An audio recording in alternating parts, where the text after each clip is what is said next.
so welcome back everyone. Let us continue with today's GSG Purity 3. आज के question का नाम है काउंट द एलिमेंट्स। एक इजी कैटेगरी क्वेश्चन है, बट एक यहाँ पे बहुत ही इम्पॉर्टेंट टॉपिक कवर हो रहा है यार, इंपॉर्टेंट टेक्निक कवर हो रही है, इसलिए हम आज इजी क्वेश्चन को ही बना रहे हैं। नहीं तो आप देख पा रहे होगे कि from the last 2 days the two easy question were coming up, तो हम उसका वीडियो नहीं बना रहे थे। ठीक है, बट ये क्वेश्चन एक अच्छा है, एक अच्छा टेक्निक इसलिए कवर करता है इस क्वेश्चन में। तो let us see. Let's read the question and let us see how we can solve it. So we have been given two arrays A and B, both of size n, given q queries and an array query, each having positive integer x, denoting an index of array A. ठीक है, तो query में जो indexes हैं वो that is nothing but representing the index of array A. हमें ये निकालना है. Your task is to find all the elements less than equals to array of x in the array B. Array of x, this x is nothing but the entry of the queries, right? तो इसका एक छोटा सा dry run करते हैं, देखते हैं input output कैसे आ रहा है, and then we can think of coding the solution.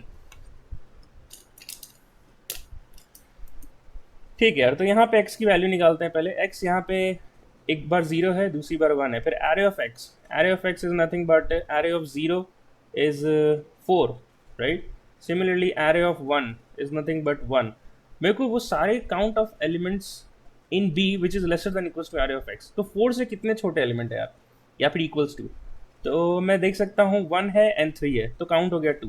Similarly 1 से कितना less than equals to element है इन एरे बी, तो दैट इज ओनली 1. तो मैं इसका काउंट क्या लिख दूंगा 1, and the element which was responsible for just 1, and here the elements responsible over 1, 3. ठीक है, and that is why 2 and 1 is the answer. ठीक है, अगर ब्रूट फोर्स टेक्निक की बात करें तो जो एक क्वेश्चन कहता है वही कर देते हैं. हम एक फॉर लूप लिखेंगे, राइट, फॉर क्यू क्वेरीज.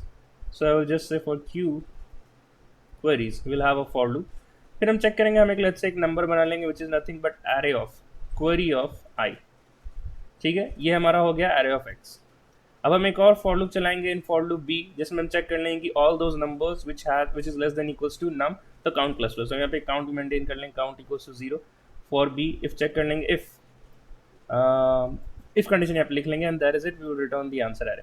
ठीक है, तो ये बहुत ही सिंपल सा टेक्निक हुआ है. इसकी टाइम कम्स क्या हो जाएगी, हम क्यू क्वेरीज के लिए रन कर रहे हैं and we are traversing in the array B, so q into B, and what is that would q into B with B, the diagrams of this first approach. ठीक है, इसको code करते हैं, बहुत ही सिंपल है. हमने एक आंसर एरे बनाया है q साइज, बिकॉज जितना क्वेरीज है उतना ही हमारा आंसर भी होगा. Then we have a for loop for q queries, and we are making two variables, that is the number which we have to compare for all the elements present in the B, and end count to count the number of such those such elements. Now we are traversing in the B array, we are checking if the element in the B, if it is less than equals to our given num, which is nothing but a of x here, right? Then count plus plus and then represent that count into our answer array and return the answer array. So what is the time and space? The time is again q star n, and the constraint q and n belongs to 10 power 5, right? That is great. तो brute force भी submit हो गया यार. अब दूसरा approach देखते हैं, जबकि ये सबमिट नहीं होना चाहिए था. The complexities which we have used here is q star n, right, and q belongs to 10 power 5 and also belongs to 10 power 5. So if we square it, if we multiply 10 power 5 into 10 power 5, then it is definitely 10 power 10 which is greater than 10 power 8. तो ideally ये submit नहीं होना चाहिए था यार, TLE आना चाहिए था. बट आई थिंक इन्होंने कंस्ट्रेंट तो सही सेट किया हो maybe, but test cases कुछ वैसे नहीं डाले जो 10 power 5 को हिट कर रहे हो. And for all the cases we must have been getting the total iterations less than 10 per 8, तब ये solution submit हो गया. नहीं तो ये नहीं होना चाहिए था according to given constraint. ठीक है, 10 per 8 का लॉजिक ऑलवेज होल्ड्स, आप इसको बस याद रखना. आप ओए में या फिर आप कंप्यूटर प्रोग्रामिंग करते हो तो वहाँ पे ये कंस्ट्रेंट एनालिसिस बहुत काम आएगा. ठीक है, इसके दूसरे अप्रोच पे चलते हैं. दूसरा अप्रोच है यहाँ पे प्रीफिक्स सम का टेक्निक, जो इस क्वेश्चन को एक इंपॉर्टेंट क्वेश्चन बना देता है. ठीक है, तो कुछ पॉइंट नोटिस करते हैं, ऑब्जर्व करते हैं कि हम इस प्रीफिक्स सम तक आएंगे कैसे. ठीक है, मैं देख पा रहा हूँ कि ये जो क्वेरीज है, राइट, ये किसका इंडेक्सेस है. ये इंडेक्स है for the elements present in A, right. तो at any point of time क्या मैं कह सकता हूँ कि एरे ए का जो मैक्सिमम होगा 4, इसका मैक्सिमम क्या है 4. तो ये एक वर्स्ट केस है, लाइक इसके मैक्सिमम एलिमेंट्स से जितने छोटे एलिमेंट्स है सिर्फ उनको ही ट्रैक करने का जरूरत है. जैसे कि यहाँ पे 1, 7 and 3 है, राइट. तो 7 तक हम कभी पहुंचेंगे ही नहीं, क्योंकि q रिप्रेजेंट करता है all the indexes present in the array, and the maximum element in the array itself is 4. तो इस 4 से जितने भी एलिमेंट्स हैं प्रेजेंट इन बी, उनको ट्रैक करने की जरूरत है क्या? मैं कह रहा हूँ नहीं जरूरत है, क्योंकि वहां तक कभी पहुंचेंगे ही नहीं, राइट. इसलिए हम क्या करेंगे, हम एक मैक्सिमम निकालेंगे, maximum in array A it is nothing but 4. हम एक हैश एरे बनाएंगे लेट्स से। जो मैं ये चीज़ कर रहा हूँ यहाँ पे हैश मैप से भी कर सकते थे, प्रीफिक्स हम को हैश मैप में भी लगा सकते थे, बट ठीक है पहले एरे वाली अप्रोच देखते हैं। और मैं कह रहा हूँ कि 4 से ज़्यादा का कोई नंबर अभी हो तो उसको ट्रैक करने की जरूरत है नहीं, क्योंकि बात कभी वहीं तक पहुंचेगी ही नहीं। क्योंकि the reason I said that because the indexes in query is nothing but the indexes of array A, right. The elements in the query represent the indexes of array A. तो यहाँ पे मैं एक एरे बनाएंगे hash array, और इसमें हम 0 1 2 3 4 जितना भी मैक्स है, मैक्स प्लस 1 का सर्च डिक्लेयर करेंगे, तभी हम इंडेक्स 4 को भी रिट्रीव कर पाएंगे, राइट। अगर सिर्फ मैक्स डिक्लेयर करते हैं तो 0 array of index 3, max of index 3 तक ही रिट्रीव कर पाते हैं, एक्सेस कर पाते हैं। ठीक है, अब हम जाएंगे second point, we will traverse in B. We will traverse in B and store the frequencies in this hash. Traverse in B and store the frequency of elements. ठीक है, होप आपको ये समझ में आ रहा होगा। ठीक है, तो B में क्या है 173 है, तो इसके इंडेक्स पे डाल दो 1, काउंट 1, फिर 7 को हम चेक ही नहीं करेंगे। क्यों नहीं चेक करेंगे? क्योंकि वो कभी भी एक्सेस नहीं होने वाला, राइट। तो हम यहाँ पे एक चेक डालेंगे कि इफ माई एलिमेंट, और let's say element in B को हम B ऑफ I से डोनेट करते हैं। If B of I is less than equals to max, right, then only update the frequency, else do not, right। ठीक है, तो 7 के लिए इसे हम स्किप कर जाएंगे, 3 के लिए हम अगेन यहाँ पे लिख दें यहाँ पे फ्रीक्वेंसी 1, राइट। अब हम इसमें प्रीफिक्स लगाएंगे यार, ठीक है, प्रीफिक्स क्यों लगाएंगे पर वो भी देख लेते हैं। मेरी नीड क्या है? मेरी नीड ये है कि जो एरे, ये जो 0 है query, the first element 0, this which is representing nothing but array of 0, array 0 is nothing but 4। मेरे को चाहिए all the elements less than equals to 4। मतलब क्या मैं इस हैश एरे को यूज करके बता सकता हूँ कि all the elements less than equals to 4 कितने होंगे? हो सकते हैं। अगर मैं प्रीफिक्स सम लगा दूँ, अगर मैं लगा देता हूँ, then what would be the values that would be change. तो ये हैश एरे कुछ इस तरह से बदल जाएगा, 0 1 2 3 4। Previously here it was 1, so 0 plus 1, and then again यहाँ पे हम क्या करेंगे, पिछले वैल्यूज लेंगे। 0 प्लस 1 इज अगेन 1, एंड 3 पे क्या वैल्यू है? 0, तो इसका पिछला वैल्यू क्या है? 1। तो 3 पे एक्चुअल वैल्यू 1 है, right. So 1 plus 1 be 2 and similarly ये 2।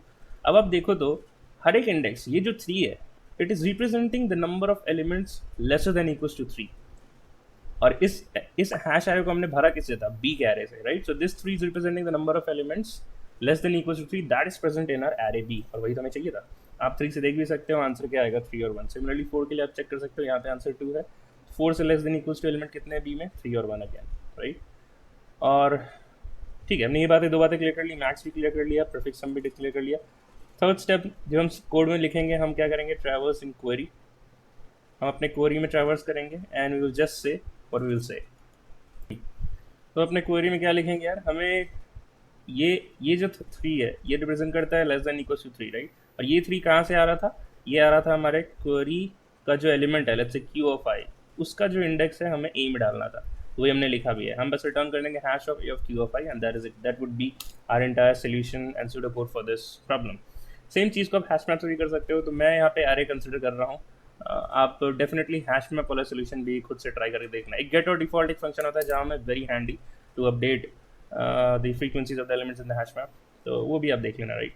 चलो इस सोल्यूशन को अब कोड करते हैं, and then we can see what is the time and space constraint for this code. तो यहाँ पे हमने कुछ प्री प्रोसेसिंग किया है, राइट। तो डेफिनेटली हम जो क्यू स्टार एन है उससे हम प्लस में आ जाएंगे अब। तो फर्स्ट अप्रोच को एक बार कमेंट कर देते हैं, ठीक है। एक बार वॉक थ्रू देख लेते हैं। So we have int answer and for the Q length, फिर हमने एक मैक्स इनिशियलाइज किया है, हमने एरे ए में ट्रैवर्स किया है और मैक्सिमम वैल्यू निकाल के लाया। Then we have a hash array जहाँ पे हम प्रीफिक्स सम टेक्निक लगाएंगे, और उन्हीं के लिए लगाएंगे कि जहाँ पे भी elements which are present in the B should be less than equal to the max element. In that case, we'll just do hash of x plus plus.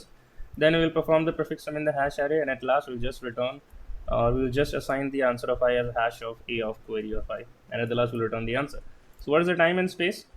Time and space यहाँ पे क्या होगा यार?